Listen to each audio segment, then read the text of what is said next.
¿Cómo están? Es un gusto saludarlos. Soy Berenice Trujillo. Arrancamos con Así lo entiendo, con un tema que tiene preocupado al mundo entero y es el coronavirus. Y para hablar de ello me acompaña Rodrigo Miranda, analista, quien va a estar con nosotros. Muchas gracias por acompañarnos, Rodrigo. Vamos a ver cuál es la situación de nuestro país. Pero vámonos con los datos duros. Y es que la Organización Mundial de la Salud declaró este miércoles que el nuevo brote de coronavirus es ya una pandemia. En el mundo entero se toman las medidas para contener el brote de la enfermedad. Hasta este jueves, en México se tienen oficialmente confirmados 12 casos. De acuerdo con el Centro Johns Hopkins de Ciencia e Ingeniería, basado en datos de la Organización Mundial de la Salud, en el planeta hay ya confirmados 127.863 casos. De estos, 80.932 se ubican en China y 12.462 en Italia. El número de muertes causadas por el COVID-19 asciende hasta ahora a 4.718. Tan solo en China han fallecido 3.056 personas y 827 más en Italia. Yo te pregunto, Rodrigo, ¿cuál es exactamente la situación en la que se encuentra México hoy en día tras el anuncio que hubo en la mañanera este día? Bueno, los ciudadanos estamos viendo momentos de incertidumbre. No tenemos mucha información al respecto, pero por supuesto el gobierno tiene otros datos. Vemos en las mañaneras una seguridad impresionante del presidente y también el subsecretario de Salud, Hugo López-Gatell, que es el subsecretario de Prevención y Promoción de la Salud. Lo vemos también dar la cara a él por el gobierno, porque el secretario de Salud, Alcocer, no lo hemos visto, no ha aparecido. Bueno, sí aparece, pero no declara. Entonces, ha sido mucha incertidumbre la que ha rodeado este tema y el problema es que estamos hablando de que puede causar pánico. Si se elevó de epidemia a pandemia es para que se tomen las medidas necesarias para que los gobiernos ahora sí reaccionen. Al parecer, Estados Unidos, Canadá, incluso Brasil y toda Europa ya está tomando acciones, pero en México todavía no.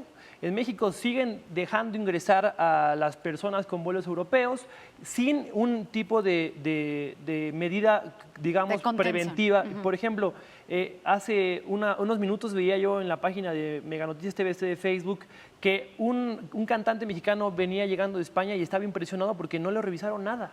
O sea, no hay ni siquiera alguien que te pregunta cómo te sientes. De hecho, hace unos momentos en el radar, justamente con Magda Bastida, teníamos a nuestro compañero Alejandro Piñero, que nos estaba dando desde el Aeropuerto Internacional de la Ciudad de México un reporte y entrevistando a algunos pasajeros, justamente le decían, pues no hay presencia ni siquiera de enfermeros, nos decía que en los baños todavía no hay jabón suficiente para lavarse las manos, no hay suficientes dispositivos con gel antibacterial, en fin, se dice que las medidas que se están tomando son preventivas, se dice que se están haciendo las pruebas de fiebre, sin embargo, no es suficiente. ¿Tendríamos que estar cerrando ya las fronteras como otros países? Yo creo que sí, porque llevamos a 12 personas. Yo no sé qué es lo que está esperando el gobierno, que sean 100, que se eleve el número de muertos. Si algo ha hecho que en China, por ejemplo, o en Corea del Sur, que han sido ejemplos de cómo se controla esta pandemia, si algo ha hecho que se controle es que han tomado medidas necesarias para evitar el contacto entre personas y el flujo de personas también que vienen de otros países y demás. Entonces, ¿qué estamos esperando en México realmente para que haya decisiones gubernamentales igualmente concretas? Por ejemplo, se va a cancelar esta feria de turismo que se hace una vez al año, ¿no? Sí. Ok, van a cancelar eso, pero es lo único que el gobierno va a cancelar ahorita. ¿Por qué? Conciertos no. Se menciona que estamos preparados. El tema es que esto es como una bola de nieve, Bere. Yo creo que va avanzando y no vemos claro. ¿Qué queremos? ¿Que haya más muertos? ¿Que haya personas que de plano se declaren ya con una preocupación inminente porque no están sabiendo qué hacer? Creo que aquí es donde tiene que haber responsabilidad del gobierno. No pasa nada que nos encerremos 2 semanas en nuestra casa. Por supuesto que sí pasa en temas económicos y demás, pero en temas sociales, 2 semanas como pasó con la influencia H1N1, que el presidente Calderón, teníamos también a un secretario de salud con mucha preparación, que dijo ante la televisión, estamos ante un posible brote epidemiológico, todos nos guardamos y en menos de 2 semanas se había resuelto la situación. En México tenemos que tener, por supuesto, también esa certeza y aquí hay un gran problema político que yo logro analizar, Bere. Tenemos a un presidente de la República que demuestra mucha seguridad. El problema es que lo que el presidente dice o lo que el presidente hace tiende en el sistema político mexicano a ser un decreto. Sí. Si por supuesto el presidente te dice que nos sigamos abrazando, todos van a tomar esa decisión con mucha relajación y eso va a hacer que el virus se siga llegando a propagar.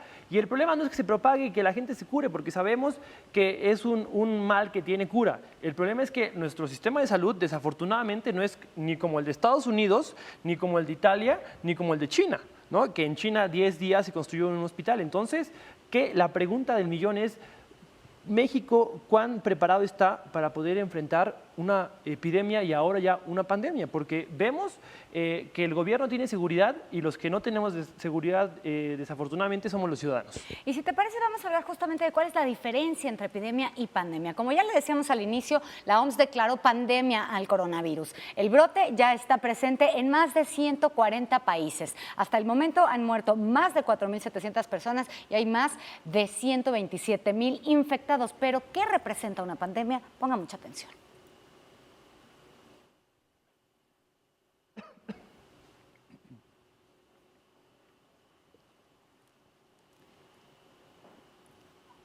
Este miércoles, como le decíamos, ya fue declarada una pandemia y una pandemia es cuando hay muchos más casos de los suficientes a nivel mundial. ¿Por qué lo declara la OMS este miércoles como una pandemia? Precisamente porque no se estaban tomando las medidas suficientes en los países para que se detuviera el brote en todos lados, ¿no? Entonces, el miércoles deciden que es una pandemia a nivel general. Como tú nos decías, Rodrigo, en México todavía no se están tomando estas medidas oportunas de salud que realmente permitan que no se propague el virus. Para ti, realmente, ¿qué es una pandemia? ¿Realmente lo estamos tomando como lo que es una pandemia en México? Justo, ¿no? La epidemia aumenta y disminuye, eso hay que entenderlo, como por ejemplo el sarampión y demás, pero la epidemia es cuando ya se traslada a otras fronteras. Era indispensable que la Organización Mundial de la Salud declarara la pandemia porque los gobiernos lo estaban tomando con mucha ligereza. Ahora que se declara y que vemos ya diversos países que han tomado medidas pues digamos, estrictas. La pregunta que también yo quería poner sobre la mesa es, ¿qué queremos? ¿Queremos a un tirano salvavidas que como en China, sean muy rectos y sean muy duros con tema incluso de derechos humanos, pero han logrado ya salvar muchas vidas y ha disminuido drásticamente el contagio? ¿O queremos un patriota que se lamente miles de muertes porque no se tomaron las medidas necesarias? Lo que pasa es que también los gobiernos mexicanos tienden mucho a hablar siempre de corrección y no de prevención. Tenemos solamente 12 contagios, es momento de hablar de prevención.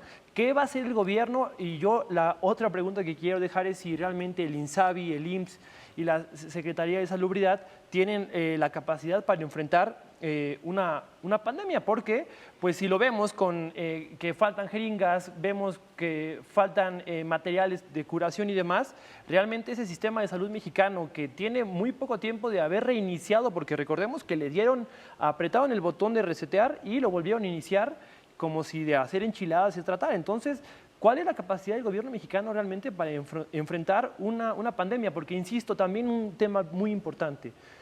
A veces en los medios de comunicación se habla cuando va avanzando la epidemia o la pandemia y difícilmente nos damos cuenta cuando se van curando esas personas. Entonces, la gran pregunta del millón que yo quiero dejar sobre esta mesa es lo que decía la presidenta de Alemania, primer ministro de Alemania: ¿cuántos habitantes habrá infectados que no se saben infectados? En México tenemos solamente 12.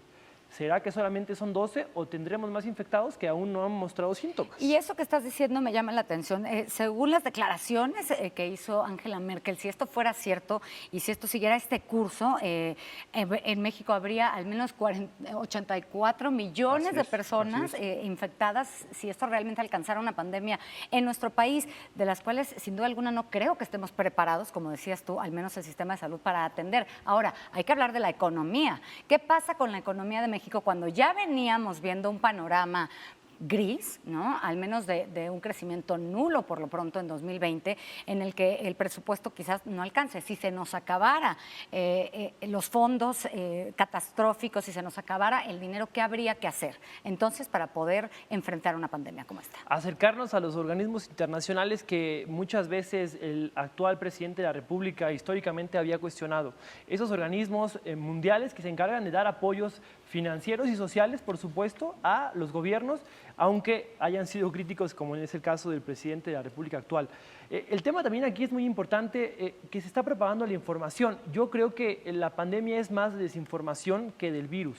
Eso también es muy importante, que no caigamos, por supuesto, en alarmas. Eso es muy importante. Más bien, en lugar de preocuparnos, ocuparnos, que es lo que queremos que el gobierno haga. En lugar de preocuparnos, que nos ocupe. ¿Qué hacer? No salir, no saludar, no abrazarnos. Eso es muy importante porque tengo aquí un dato muy interesante. Son 114 los países que presentan ya a personas que tienen esta infección, el coronavirus. Pero solamente 57 países tienen menos de 10 casos, como es México, que ya tenemos 12, pero éramos parte todavía antier de ese grupo de 57.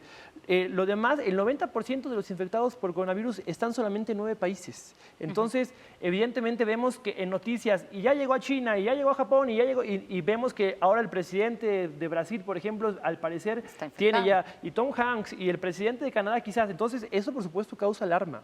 Pero en lugar de preocuparnos y ponernos a rezar el rosario, es indispensable que nos ocupemos, que nos lavemos bien las manos, evitar saludarnos. Y yo también, por supuesto, creo que aquí el gobierno tiene que ponernos el ejemplo y decirnos qué hacer para evitar contagios y no irnos avisando día con día que han aumentado esos contagios. Ahí lo tenemos, vamos a tener que hacer una pequeña pausa. No se mueva porque continuamos con más del tema del coronavirus aquí en Así lo Entiendo. No se vayan.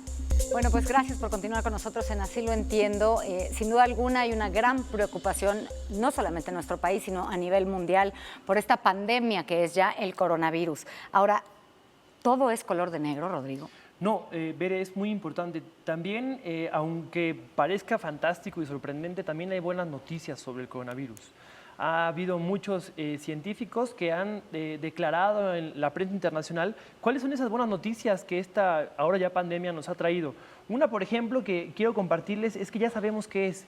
En menos de 2 meses ya sabíamos qué es, de dónde venía, qué animal lo había proveído. O sea, teníamos mucha información. Para hacer un ejemplo, el VIH se tardó 2 años en poder saber qué es, de dónde venía, qué efectos traía. Ahora nos bastó simplemente 2 meses para darnos cuenta de qué es lo que causaba. Igualmente, el 80% de los casos se sabe que son leves. Es decir, no es que te dé el coronavirus y mueras, no es letal. Puedes curarte. Lo único que hace falta ya es un medicamento certero que te ayude a curar de manera más rápida y, por supuesto, también una vacuna que te prevenga que te contagies. En la que se está trabajando. En la que está trabajando, y es que el problema con las vacunas es que no es como hacer enchiladas. El tema que tengo aquí es que ya hay 80 ensayos para las pastillas que te van a curar, y también la vacuna al parecer en menos de 3 meses debe de quedar porque ya está, se supone, pero tienen que hacer las pruebas necesarias con las personas. Otro tema también muy importante es el tema de los artículos científicos. Tenemos ya más de 150 en 2 meses. Cuando surge el SARS, aquella también gripa, en un año se habían escrito 70 artículos. Ahora tenemos más del doble en menos de 3 meses. Eso quiere decir que la medicina ha ido avanzando. La globalización del sistema médico, yo lo llamaría, ha ido caminando, y eso son muy buenas noticias. Una más que me gustaría compartir con ustedes es que el virus se inactiva fácilmente. Si una persona con coronavirus tose una caja, la guarda en una bolsa y la manda a México, al abrirla no va a pasar absolutamente nada, porque son uno de los mitos que también se tenía.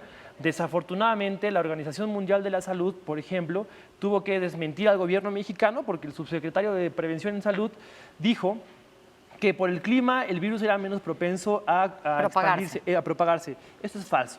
Ya dijo la Organización Mundial de la Salud que no está comprobado que por el calor en México se propague menos el virus. Es decir, las buenas noticias del coronavirus es que va avanzando a pasos agigantados la ciencia, y también otra muy buena noticia es que a los niños, a los más pequeños, a sus hijos, a los niños de la escuela, del kinder, de la primaria, es muy complicado que puedan tener afectaciones. La mayoría de afectaciones es en personas mayores adultas de 35 años. Así es.